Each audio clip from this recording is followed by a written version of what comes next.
पाकिस्तान के इस वक्त भी सबसे बड़े वो एक्स फैक्टर वाले प्लेयर, वो प्लेयर हैं जिन्होंने इंडिया के सामने चैंपियंस ट्रॉफी में बढ़िया परफॉर्मेंस करके पाकिस्तान को जिताया था, लेकिन कहां कोई याद रखता है ऐसा। फखर जमान को पीसीबी ने टीम से निकाल दिया है।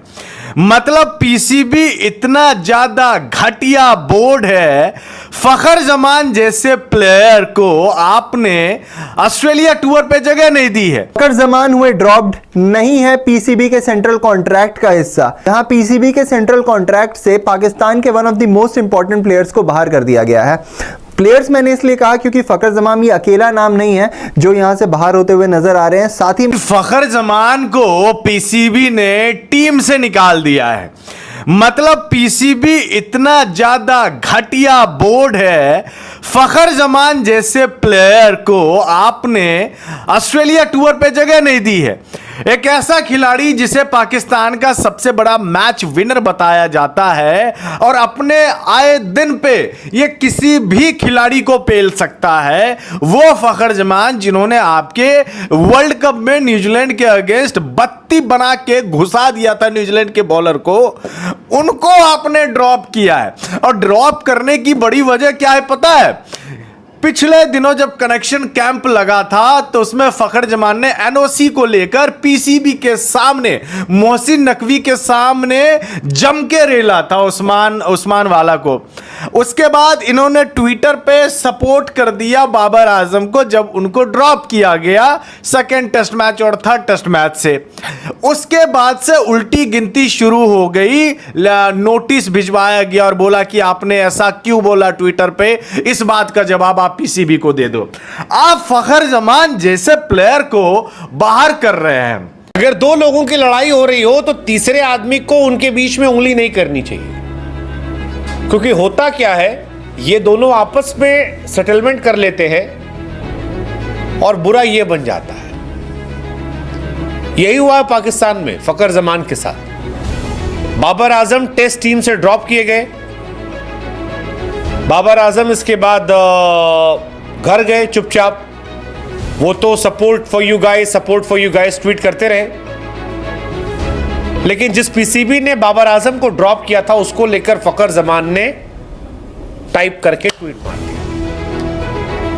अब हम टीबी वालों की दुनिया में कहावत है कि छपास और दिखास की बीमारी बड़ी खतरनाक होती है, और यही हुआ इनके साथ।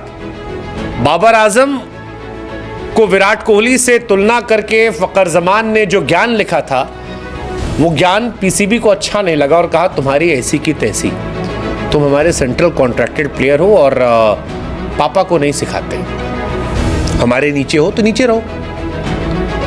आसान शब्दों में पीसीबी यही कह रही थी और यही हुआ। अब फखर जमान के साथ क्या हुआ? फखर जमान नेशनल टीम से कॉन्ट्रैक्ट भी चला गया, फखर जमान का टीम में सिलेक्शन भी नहीं हुआ।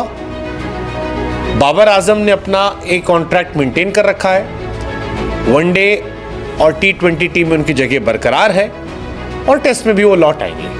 लेकिन सवाल ये कि फखर जमान का क्या होगा गुरु, आपका क्या होगा जनाब अली, क्योंकि आपका तो करियर खत्म लग रहा है। 13 अक्टूबर को फखर जमान पर सवाल हुआ था।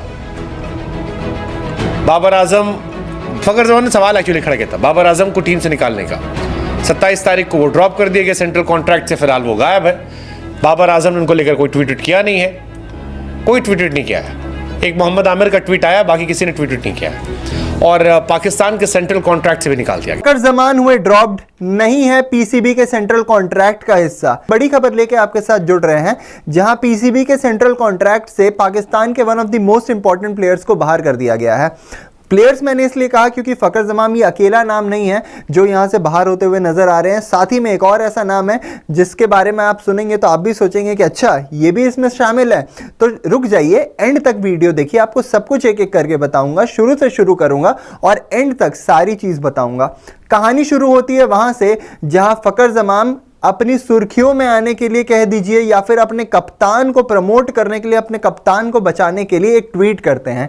ट्वीट में फखर जमान कर देते हैं गुस्ताखी ये थी कि वहां विराट कोहली और बाबर आजम को कंपेयर कर दिया जाता है। एक बार अगर आप ट्वीट देखें तो उसमें इन्होंने कहा था कि it is concerning to hear suggestions about dropping Babar Azam. India did not bench Virat Kohli during his rough stretch between 2020 to 2023, वो जो एक रफ फेज आया था जिसके बारे में सब कोई बात करता है। वहां पे उन्होंने उनकी एवरेज भी निकाल दी कि उनकी एवरेज वहां पे 19.33, 28.21 और 26.250 रिस्पेक्टिवली थी। साथ ही में इन्होंने ये भी यहां पे करार किया गया कि ना केवल वो सबसे प्रीमियर बैट्समैन है, ये सबसे बेस्ट पाकिस्तानी बैटर हैं जो